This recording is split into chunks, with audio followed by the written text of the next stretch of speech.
Hi, everybody. Welcome, welcome. Wow, we got people rolling in. I know today is going to be a really, really great webinar, and we're all really excited to hear from our friends at AVNow. Welcome to those of you joining. We're going to get started in just a minute. I'm just going to give everyone a second to pop in, get settled, pour yourself a glass of water. If you want a glass of wine, do that too, depending on where you are. We're going to get started in just a minute. Welcome, everybody. Lots of people rolling in. We're really excited today. Yep, I sense a very, very strong seminar today. For those of you coming in as we let everybody enter, just a couple of quick notes. We have both a chat and a Q&A function. You're more than welcome to use the chat to talk amongst yourselves, tell us where you're calling in from, etc. But if you have any questions for our experts today, Ken and Carl, please use the Q&A function. It'll just help us make sure we see everything. And the plan is to go through some questions that were submitted in advance. Certainly ask your questions along the way, and I'll try to get to them along the way. And then we'll hopefully have a little bit of time to wrap things up with some final questions at the end. Oh, good. People are already starting to chat it up. Awesome. Hi, Mark. Okay. So in the interest of time, because I know we want to share lots of information, we're going to get started. Hi, everybody. My name is Leanne. I work for BFS, Boutique Fitness Solutions, and we're a business solutions company specifically geared toward the boutique fitness industry. We bring together managers, owners, thought leaders, experts, investors, and all sorts of people in our industry to share resources and knowledge and support each other. And during this unprecedented time of COVID-19, that's more important than ever. So our sole focus has been bringing you all the knowledge you need to not only survive this time, but really to thrive on the other end. And I'm really, really excited to welcome AVNow today. They are going to help us talk all about your pressing questions when it comes to video on demand, live streaming, tech, all the gear. We have so many questions here to get to, and I'm really excited. So I'm going to turn this over to Ken from AVNow. Ken, if you don't mind starting us off with just a little blurb, a little bit about what AVNow is, what you all do, and then we're going to just dive right into the questions because there are so many great ones. Yeah, thank you. My name is Ken. With AVNow. I've been here since 2006. AVNow has been around since 1994.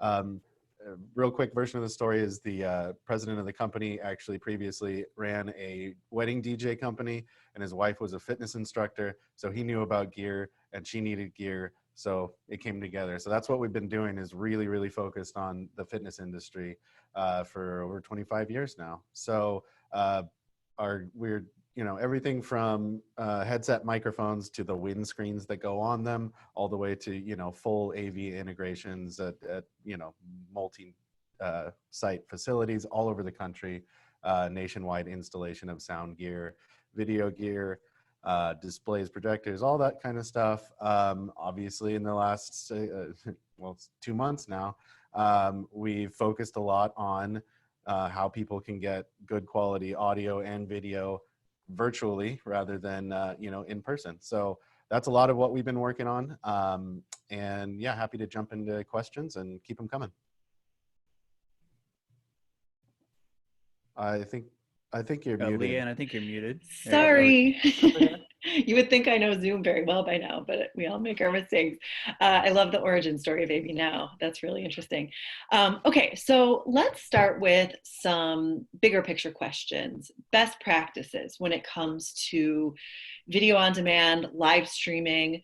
Just give everybody kind of the bigger picture thoughts there, and then we'll certainly dive into the specifics of your tech recommendations and everything else from there. So Ken, I'll just let you start there broadly.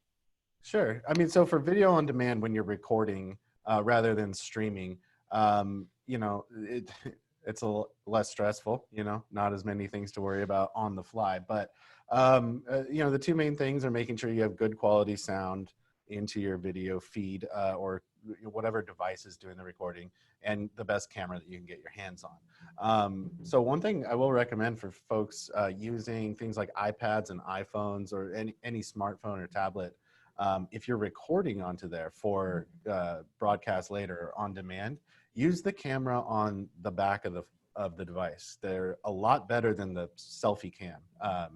They're completely different technology as far as the lenses go, and so you're going to get a lot crisper image doing that. And then beyond that, if you can, obviously a lot of people are recording on laptops. The webcams on there are usually not fantastic. I mean, some do have decent ones, but if you can get an external webcam, that's going to really give you a better view. Some folks are interested in really going the extra mile and doing things like I've got different cameras that I'm going to be using today, and you can get a little switcher. Obviously that makes it more complex, and it's always been our goal to try to make tech as simple as possible, because you all are focused on doing a lot of other stuff rather than just the tech part of it. So there's that. And then as far as audio goes, getting music and a decent microphone feed into the video product is going to be, there's a lot of different ways to do it.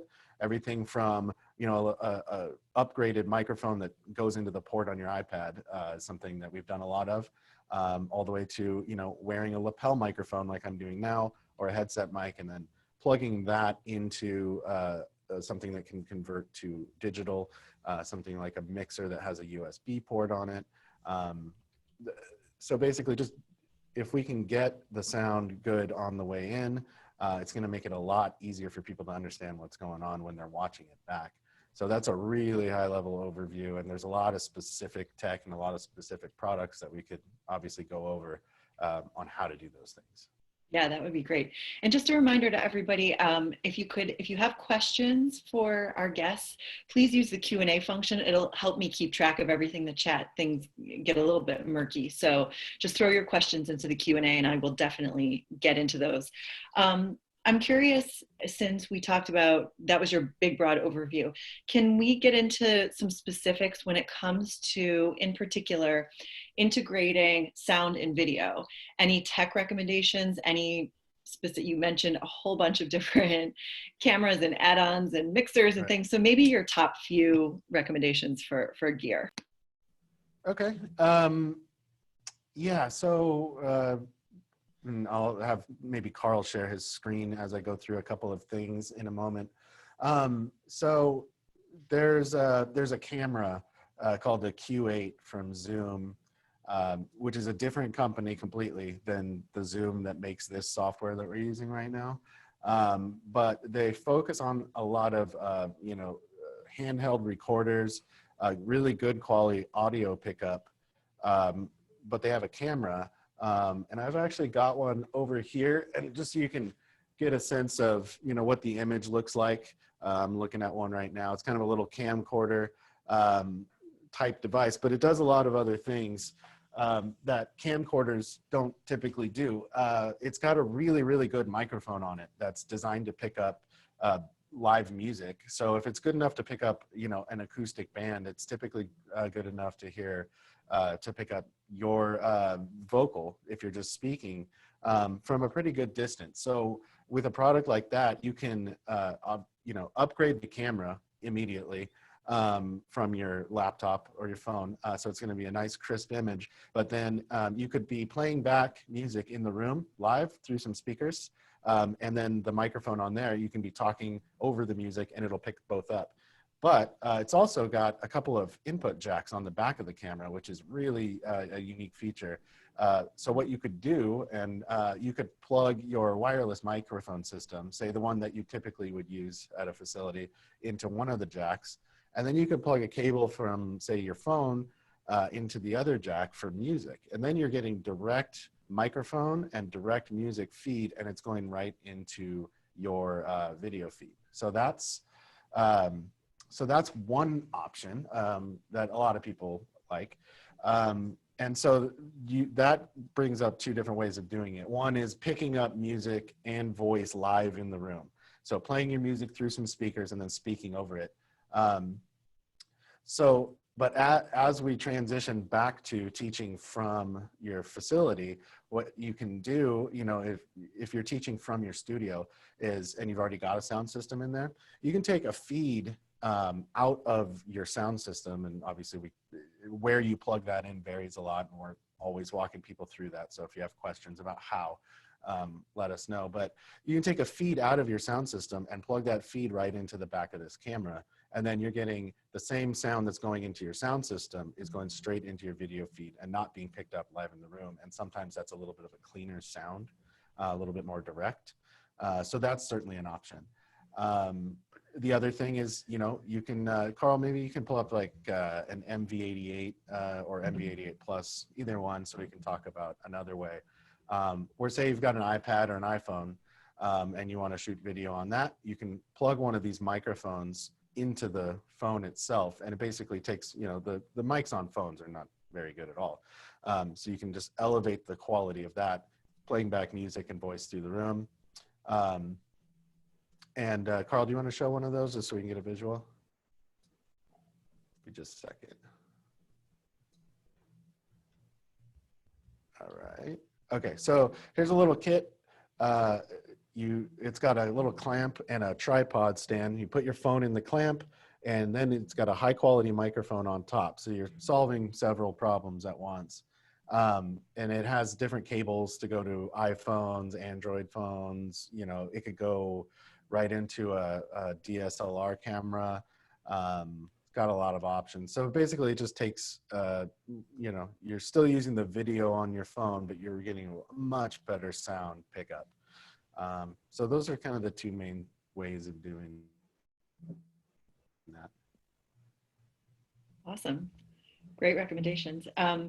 Well, when it comes to speaking of video, and we just mentioned the fact that a lot of people are going, as the world opens up a little bit more, fitness businesses are going to be in some capacity back in the studio, potentially live streaming or doing video work in their classes. I know one issue that's come up a lot in the questions is privacy.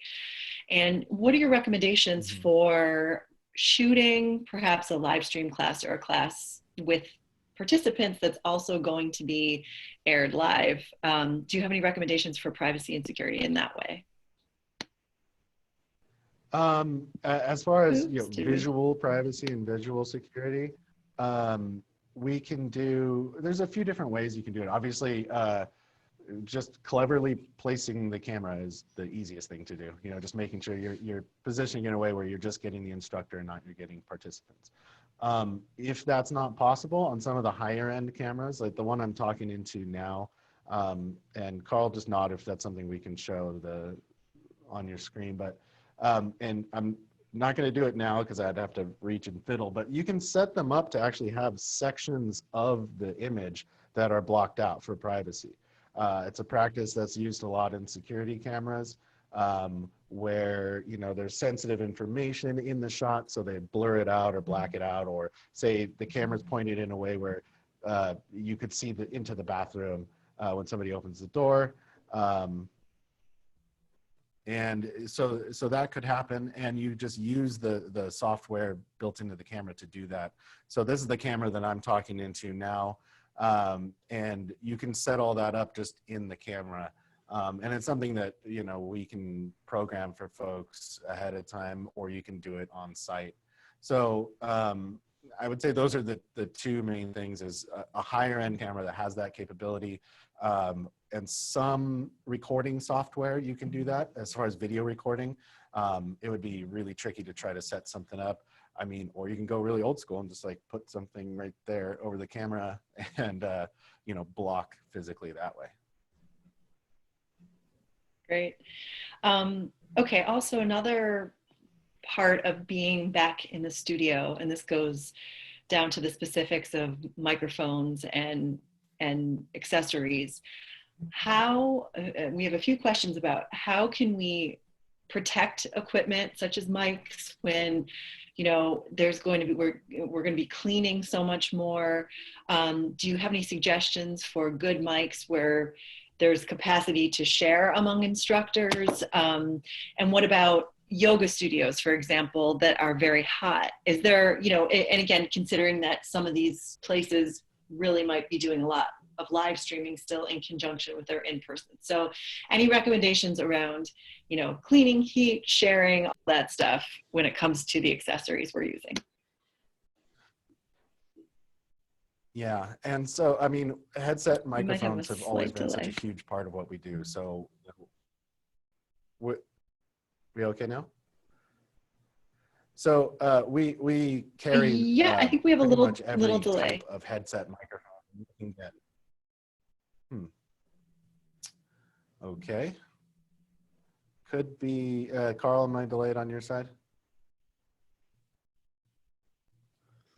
I don't know if you're delayed or if Okay. Leanne's delayed. Can you guys Okay. hear me in real time?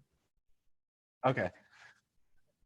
Yeah, it sounds like we're okay. Everybody's probably gonna have a little bit of latency in certain spots, but the microphones. Obviously, we've looked into and we work with pretty much every manufacturer that sells a headset microphone that makes sense for fitness use. That is available in the U.S. And obviously, at the beginning of this, we got this question and we asked this question. We worked with all of them, and the answer is not something everybody wants to hear, but none of the people that make microphones would recommend any sort of sanitizing on headset microphones. There's a number of reasons why, and it's something that we've seen in our service department for years, is anything that can kill germs is gonna break down the materials in a microphone. So you'll see products out on the market for cleaning microphones, but those are for cleaning metal handheld microphones that a singer would use. And so you clean the metal grill or the metal handle. But when we're talking about a headset microphone and somebody's wearing, those are made of rubbers and plastics. And a lot of times the microphone that picks you up is actually a really thin film of Mylar. And so all sanitizers, bleach, sprays, wipes, unfortunately, are going to damage the microphone. And we also put out there, just checking in with everybody who makes these mics. Will the UV cleaning process, the ultraviolet light, be a problem? And basically none of them will sign off on it, saying that they recommend it. Obviously there's some liability issues with that, and I understand why nobody will sign off on it, but basically there isn't a good sanitizing process for head-worn microphones at this time that we're aware of. And again, we worked with Shure, Audio-Technica, Fitness Audio, Samson, all the major ones that are making headset microphones. So, we do have some inexpensive microphones that are compatible with a lot of different like body pack transmitters that we're offering, some bulk pricing on and things like that to help people, because really the safest thing to do is to have every instructor have their own mic, which, believe me, I understand that's not what anybody wants to hear. But it's the truth, it sounds like. One thing, Carl, if you wouldn't mind, if there's any specific, some of the different items that we've talked about, people are asking for links or anything. So if you feel like popping into the chat or the Q&A section, anything to share that we've already shared, would feel free to share a link if you'd like to, or Jess as well. If you can do that from our end, that would be great, because we're getting some questions around that. Here's a question, speaking of mics, from Kelly. Can we get multiple mics that go into one transmitter? Is that possible? Yeah, absolutely. The transmitters are much easier to sanitize because they're typically, hard plastic and metal. So yeah, absolutely. You can basically plug as many different microphones into the same transmitter as you want. Obviously you can't use them at the same time, but yeah, that's not an issue at all. Unless we're talking about the type where the transmitter is built onto the back of the headset frame, like the Fitness Audio MTU8 or the Samson Airline series. Most of those are designed to be fixed. So I should say anything with a body pack transmitter or a belt worn transmitter, yeah, you can do that. Great. I would love for you, Ken, we talked before about you doing a little bit of demo. You guys have a very, very interesting piece of technology. It's a temperature check tablet. Would you mind telling us a little bit about that and how that works? Yeah, no problem. So I have one right here. This is a Atari. This is their 10-inch version. They're available in 15 and 21-inch versions. Basically, it's got an infrared thermometer at the top and basically a tablet at the bottom here. So it reads within 1/3 of a degree Fahrenheit in about a second from about 3 feet away. So I can switch here. So you can see it's saying I'm 96.6 degrees. My hand is colder, and you can see a little sort of readout of, oh, excuse me. There's a little sort of infrared picture and then temperature display. So you can put these on a floor stand like I've got here, or you can wall mount them. They've also got a desktop mount that you can do. They've got a couple of different options, so you can angle them and position them the way you want. Right now I've got the threshold set to, something reasonable, like over 100 degrees, but I can show you what will happen if this thing were to go off. Let me just see, just a moment. Okay. So it just starts with a pretty obnoxious beep as soon as I walk into it, but I walk away and we're back. So I'm gonna walk in front of it again, and it's saying no good. So there's a lot going on there that people have questions about. Can you turn off the beeping? Yes, you absolutely can. Can you make it less obnoxious? No, but you can turn off the beeping. Can you make it so that the people walking by can't see the screen? Yeah, absolutely. You can turn this sensor around. So you say you put it at a front desk, it would be reading and giving, the person on the other side of the screen the pass fail information, but without, the people walking up to it seeing that. So there's a lot of different configurations. You can also, as I've done, you can feed the video signal out of this on an HDMI cable to a monitor, a TV somewhere else. And so the beeping can happen over there if you want. So yeah, I mean, that's a quick overview. Is there any specific questions that have come up about it? Not so far. I think it's really interesting. And this is you guys are selling this to studios on your site, or people can find that at AVNow? Okay, great. Yeah. Wow, that's amazing. Well, speaking of heat, because we are getting a few questions about the best cameras, again, hot yoga studio, for example, or any studio that's a little warmer. Can you recommend specifically a camera if we didn't touch on it with the microphone conversation, anything that works very well that you can think of in hot rooms? Yeah, I'll jump in real quick, Ken, if that's okay. Sure. So when you start talking about having a classroom where you start having students come in and you need something that's a fixed type solution, something like the Q8 may or may not work, but the temperature sensitivity conversation comes back to handling the hot rooms, and the one that Ken is actually on right now, that UHD camera, that will handle temperatures up to 104 degrees. So, when you talk about hot yoga, that's one of the things it'll handle. The other question is, well, what about humidity?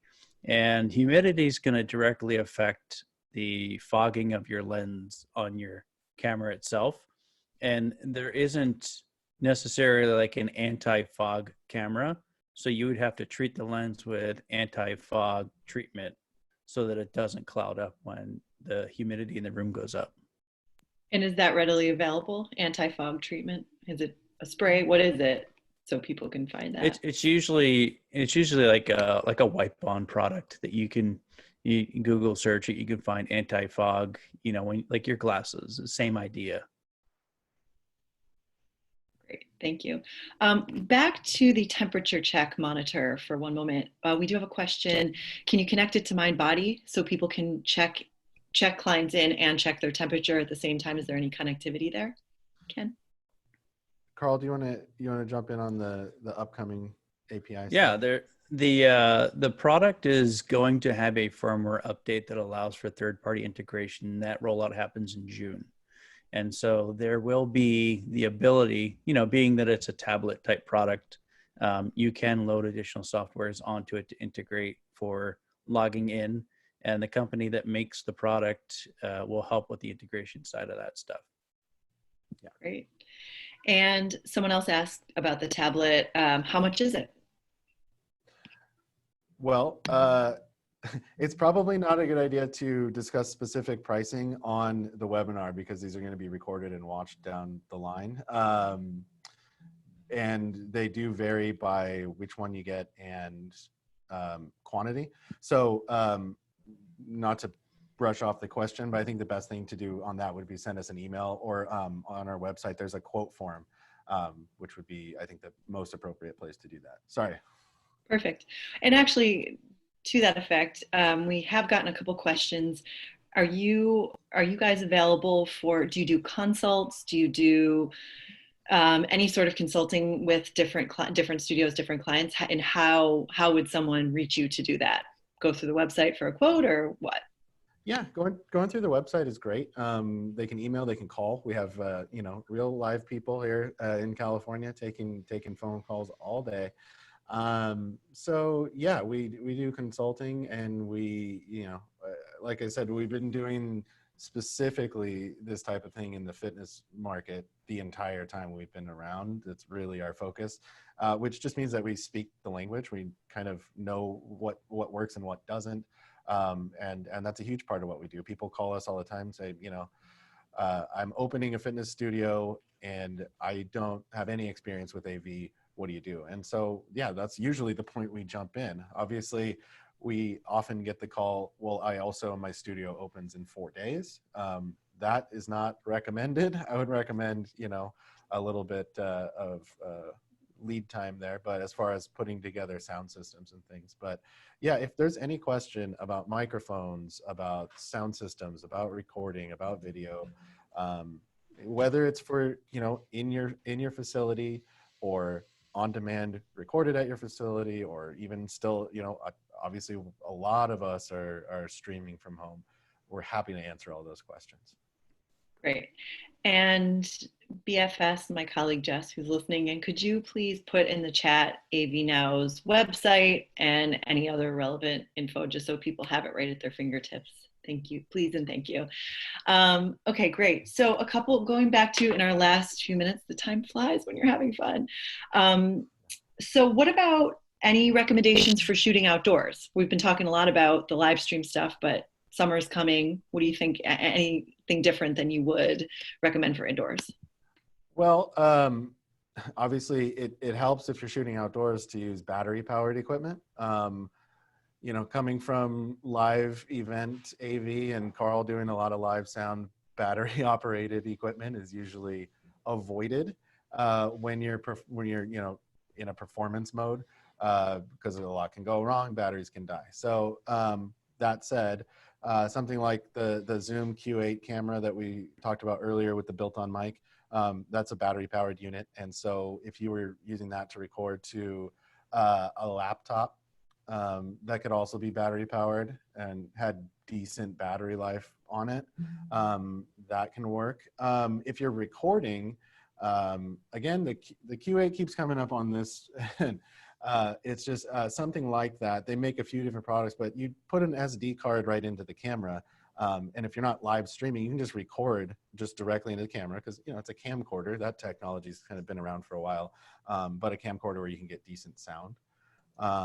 So again, it's whether or not you have a power outlet nearby makes a huge difference. Most of the setups that we've done for folks, as far as live streaming classes from home, I mean, if you go outside and you've got a power outlet, it's a little obnoxious. There's a few cables involved, but it's certainly not impossible to just take that rig outside and just use the same thing. If you can get decent internet connection, again, for streaming, that's going to be a pretty crucial thing. So definitely making sure you can get a mobile hotspot on your phone or something like that. Great. Okay, let's see. And you do, I think you had mentioned this in one of your previous answers, but you all at AVNow do bulk pricing. So if someone wants to reach out for, any different type of equipment, they can just go get a quote on your website, right? Absolutely. Correct. Or they can send an email to sales@avnow.com, or they can call us. But as far as bulk pricing, there's certain products and certain brands that we carry that don't allow us to do that. But most of the stuff, it's definitely a conversation we can have. Fantastic. Okay.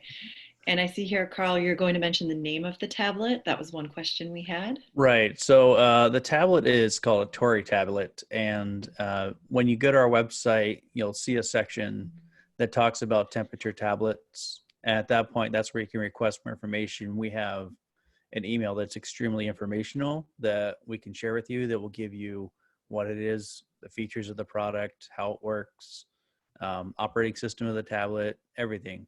And then you can ask for specific pricing as well. Depending on how many you want to buy, you can get bulk pricing discounts based on the quantity of purchase. Great. Okay, so I'm just going to dive into some somewhat random questions.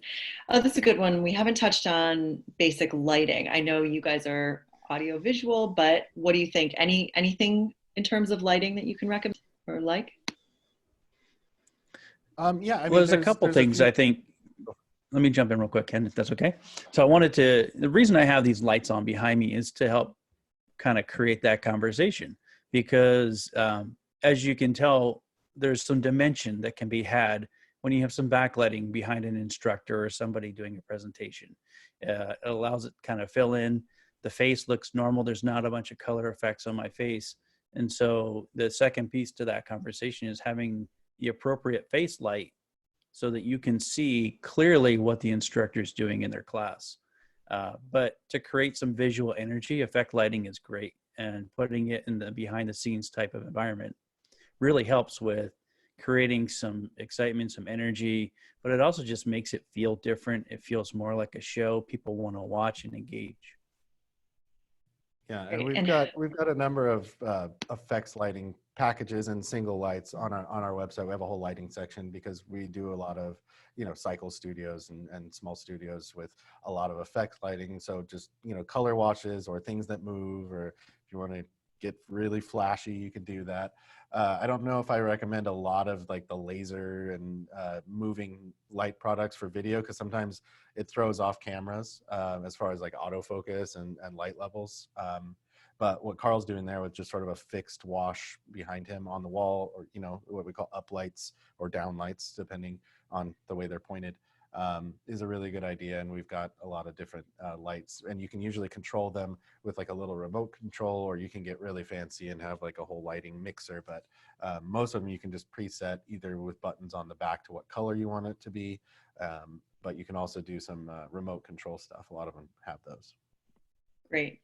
And then can you talk at all about on a more personal one-on-one training? I've seen this a number of times in live streams and whatnot, ring lighting or ring lights for just to light up an individual. Do you sell those and or recommend them?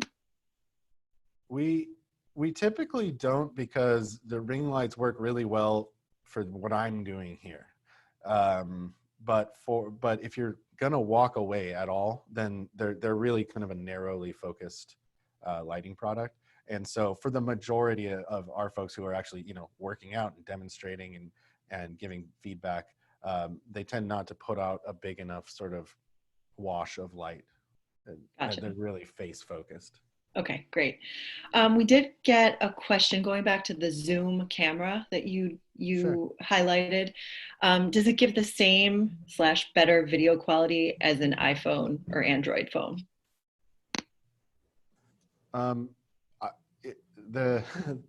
Carl, do you want to answer that? It's a big question. It's a tough question. Here's what it looks like. So let's talk real quick about video quality and the theory around it, because I think there's a lot of assumptions that are made that if you have an 8K camera, that you're going to have an 8K video presentation on a Zoom call. And it's just a misnomer. The reality is, like, when it comes to video quality and the number of pixels, that's like, the 8K, 4K, HD, that video source that you're broadcasting over a Zoom call is actually only a 2.1 megapixel product. 1080p is only 2.1 megapixels. So, you could have a 50 megapixel camera and it'll look great on a picture. But when you take that 50 megapixel image and you compress it down into a Zoom feed, you're going to get a 2.1 megapixel zoom feed. So the quality of the megapixels isn't as important as the quality of the optics of the camera itself. Meaning So the glass. the glass, the lens, the ability to actually take in the image. So, you know, when you're out there looking at products, just because it's got a high megapixel count doesn't mean you're getting something with amazing quality. It really comes back down to the optics of the product that you're using itself.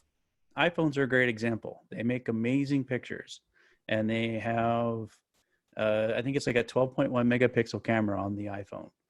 But when it comes to streaming, I take a high-end Canon camera that's got a 4 megapixel, you know, quality.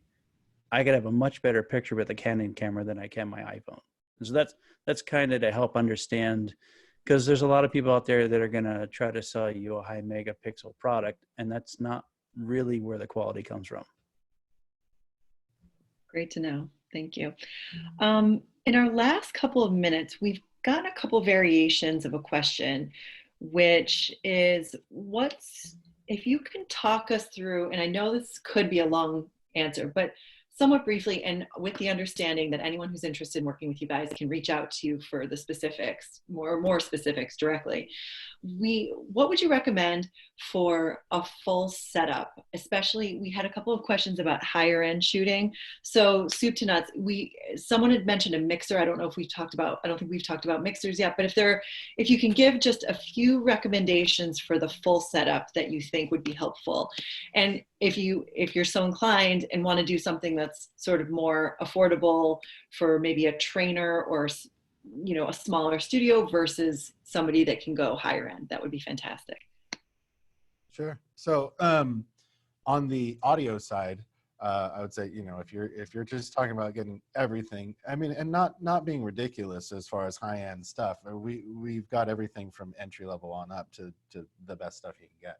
But what's working well for a lot of people is using a wireless mic system, you know, a head-worn wireless mic system, same that you would use at your studio, and then plugging that in to a mixer, something that's a mixer that's got USB on it.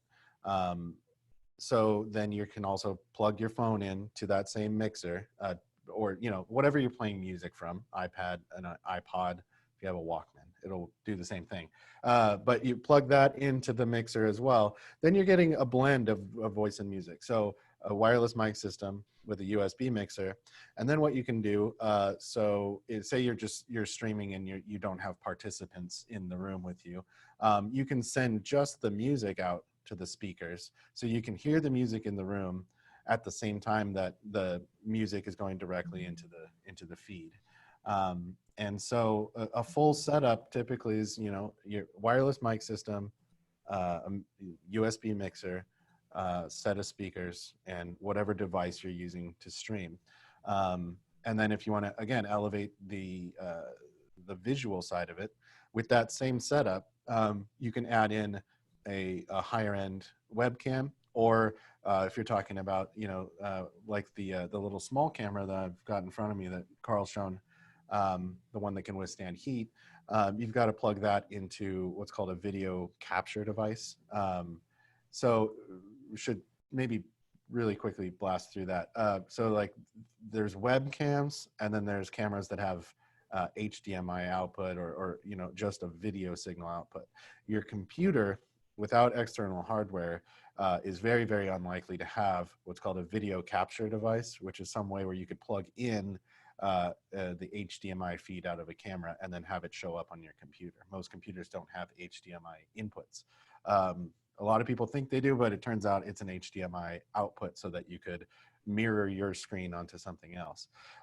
So there's a few different products out there, and when this whole thing happened a few months ago, things like USB mixers and video capture devices were just wiped off the shelves and every warehouse in the United States, and probably outside of that. So we're constantly finding, getting, and selling through entire batches of USB mixers.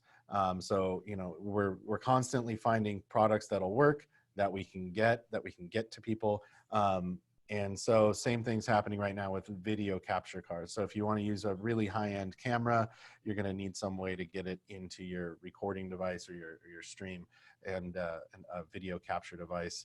And the one, the one I'm using here, as you've seen, I can, switch between the two different cameras, is a type where you've got multiple inputs for HDMI, and then it goes USB, so it converts it to something that a normal computer can read. So that's what you need if you have an HDMI output. So if you're going to use something like Carl was mentioning, like a Canon DSLR camera, a big camera that can shoot video, a lot of those have an HDMI output.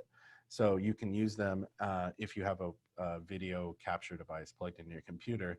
And that's one way to elevate with gear that a lot of people have. A lot of people have, a decent camera for taking pictures of their kids or sports or nature, things like that. Those cameras can be adapted in a lot of cases and repurposed for what we're trying to do here. And then, back on the other end, you can go as simple as, a boombox or whatever portable system you've got, and one of those small microphones that can plug into your phone. So there's a lot of different directions we can go, and the last thing we can do is use a USB mixer in a sound system in a studio. So if you're running a studio and you're going to start opening up to classes, you can use a USB mixer as your mixer for your sound system to blend voiceover music and adjust bass and treble, and then also put that feed straight into your computer. So you're getting that good audio, it's going into the room, and it's getting picked up. And then the other end, if you've already got a full sound system, hey Carl, you want to pull up that 2XLR to USB? It's maybe easier to see, but so say you've already got your sound system that you've had forever at your studio and it's working great, but you want to just get that sound into your feed. We've got a really simple, really affordable piece where it's just you plug one end of it into your sound system, and if you need adapters, we help you find which adapters you need, and then it's just a USB cable that goes into your computer. I want to say it's the 10-162. Carl, I don't know if you can pull that up, but so you just take all your existing gear and add this one cable, and then you can get a digital version into your recording device, Zoom, Facebook Live, whatever you want, at the same time that your class is hearing normal sound through your sound system. That is a lot of great information. And on that note, unfortunately, we've reached the end of our time together. I really think we could go on for hours and hours. So I'm sorry for anyone whose questions we didn't answer. I think it's just, there's been a lot of questions, but I really highly recommend reach out to Ken and Carl, consult with them. They are clearly here for you and extremely knowledgeable. And I want to thank both of you. This was really, really informative. And I know everyone's very appreciative because they're saying so in the chat. So thanks again. And thank you all for being here with us today. We are very excited about a bunch of things coming up. We have a business owners roundtable happening in about 10 minutes. And Jess will put the link in the chat if anyone wants to pop in. We have a couple of spots left, which are really fantastic. Oh, and thank you to all of our wonderful, wonderful partners here. We have some great events next week as well on cash flow with Moravella. I know that's a really big consideration for people right now, figuring out all the finances in the new normal. And then another business owners roundtable next Thursday.